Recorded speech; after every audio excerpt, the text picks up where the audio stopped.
What's up, family? Welcome back to the Stop Sinking Show, where we go from struggle to flow.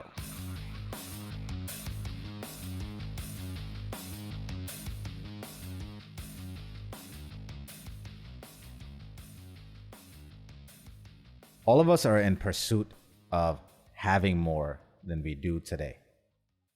With more clarity, we are in pursuit of having more than we ever need. We are in pursuit of abundance, to get out of scarcity, to never have to think or hesitate in fulfilling our wants, to get as close to having the desire and having that which you desire. Now, this may be a never-ending pursuit for most of us. The problem with abundance is that it is also an ever-expanding goal, because the desires are ever expanding. So the goalpost keeps changing, moving further and further away. So to have more than we want, in a world where we have wants after wants, means the abundance we crave is also something that has to grow along and support those wants. And you might chase your tail your entire life and never satiate your appetite, which is why Eastern philosophies go the other route and try to point out that abundance is already accessible and how the desires and wants are actually the issue. You can either shrink your desires and wants and feel the abundance in what is already here, which your desires will naturally fall below of if you are working to be mindful about them, or you can work in the opposite direction and create so much abundance that it does keep up with your ever-expanding desires. But to not risk chasing your tail in that particular direction, or to not deprive yourself of all the wants and desires and worldly things that you should have access to if you want them, the best bet is a marriage of the two, a blend of each, to live in the paradox of it, and let that tension always exist, in one direction to push you to create more, and in the other direction to temper the pull for more. Once you understand this, the problem that still exists for most of us is how to actually create that abundance.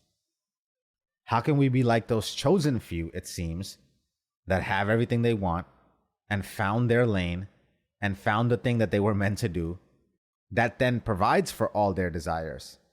We seldom look at abundance by itself. We look at the means by which it is achieved. There are plenty of highly paid people who do not like their day-to-day. I highly doubt we are envious of those people or consider them chosen. They're just another cog in the wheel, in the system, that ekes out enough energy to sustain itself. But it depletes itself and its life force in every other way. That's not exactly how we want our abundance to feel. If you actually want abundance to feel abundant, it has to feel like it's coming from a place designed entirely for you. Something that when you are doing it, you feel like you are meant to be doing, that you were created for it.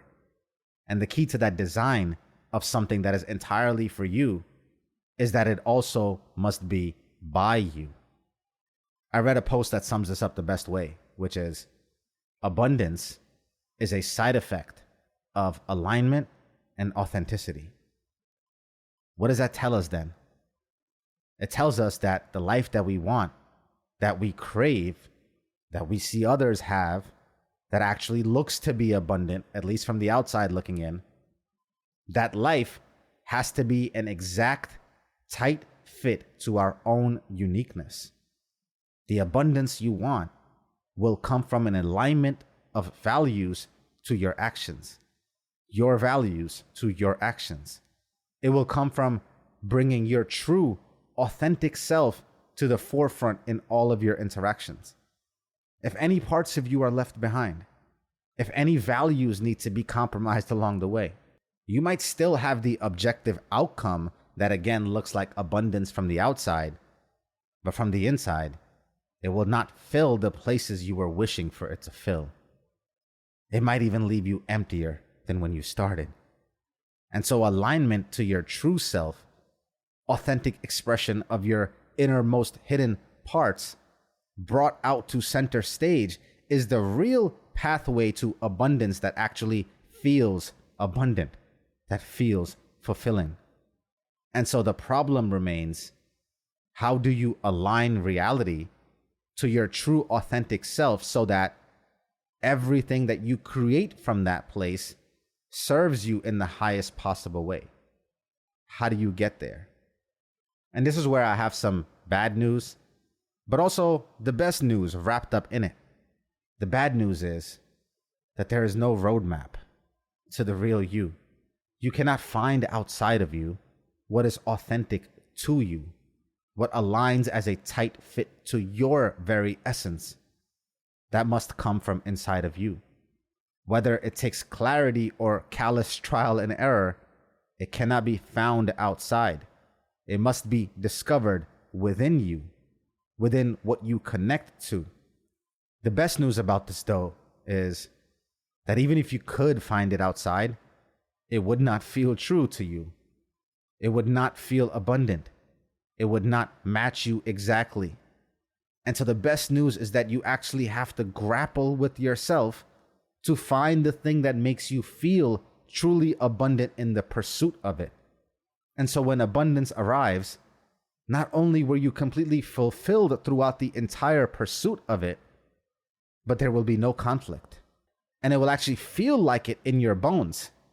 And then abundance will be invited to stay and grow. I think the biggest problem with most of us is that we are looking outside for how to become us. Between our schooling system and being spoon-fed beliefs and pathways of how to live life, we have foregone our creative capacity to build a life, not just to find one.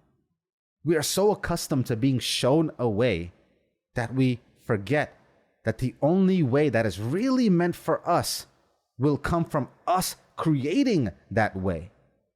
It cannot be shown to you, and only you can see it.